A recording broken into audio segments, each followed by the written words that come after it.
Here are my 7 audience members.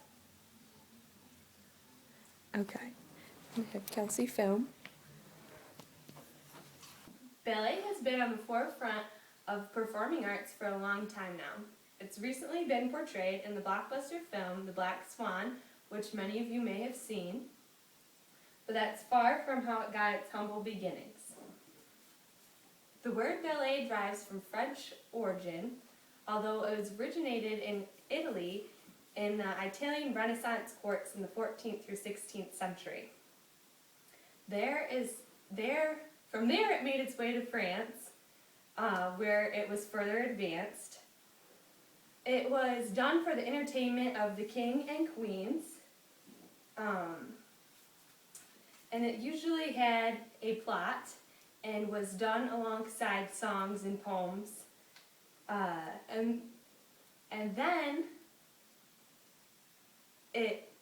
then is when they started using the big wigs and masks and the large skirts.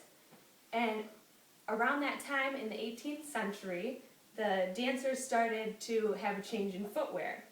They originally wore heeled shoes that were obviously a lot harder to dance in. So they switched them to a flatter style, what was better for bending and pointing their toes. And here is another version called a point shoe. It's a little bit harder to bend, but it's got wood in it, so that makes it more difficult.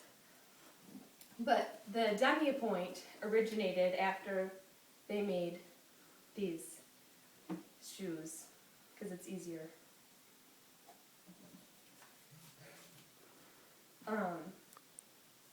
And there's a picture of one of the bigger skirts with the wigs. The first ballet school was started by King Louis XIV in 1661. The name of his school, after it's translated to English, was the Royal Academy of Dance.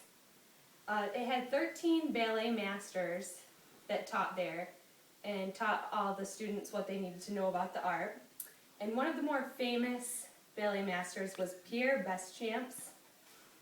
He was famous for creating the 5 basic foot positions in ballet. And these are still used today in all the ballet classes, and they are very, very important because all movements in ballet are going to start with one of these foot positions and end with one of these foot positions. I'm going to take a second to show you all the foot positions here. We have first, where your legs are going to be together and heels are going to be together, and your toes facing out to the sides. And then second is basically the same thing as first. You're just going to spread your legs. And then it goes to third, where you're just going to have your heel in the middle of your other foot. And fourth, same thing as third, just spread the legs a little further with one foot in front. And then fifth, toe to heel, legs tight. And those are the 5 foot positions that Pierre Beschamps made up. Oops. And ballet made its way all around the world, but it didn't make it to America until after the Russian ballet tour came over in 1837.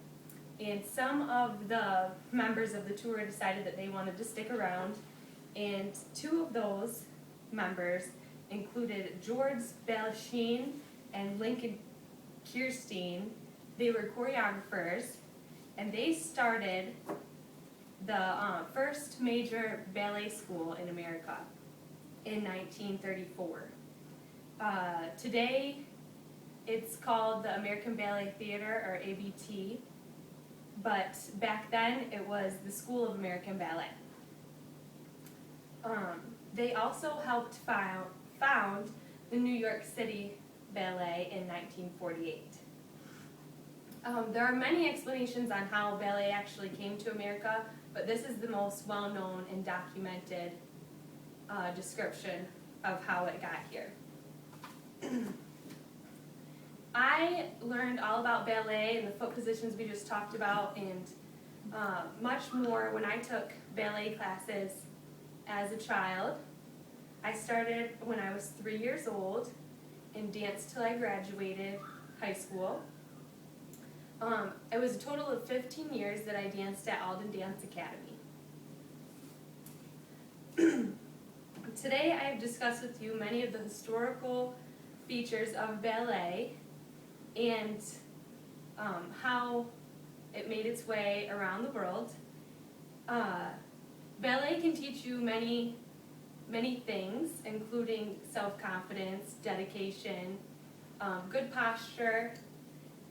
It's very good exercise and is said to be a great stress reliever. There's many benefits that you can get from it, and there's so much that you can learn from it.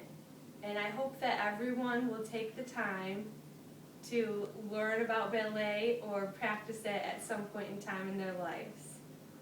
Thank you. Yay!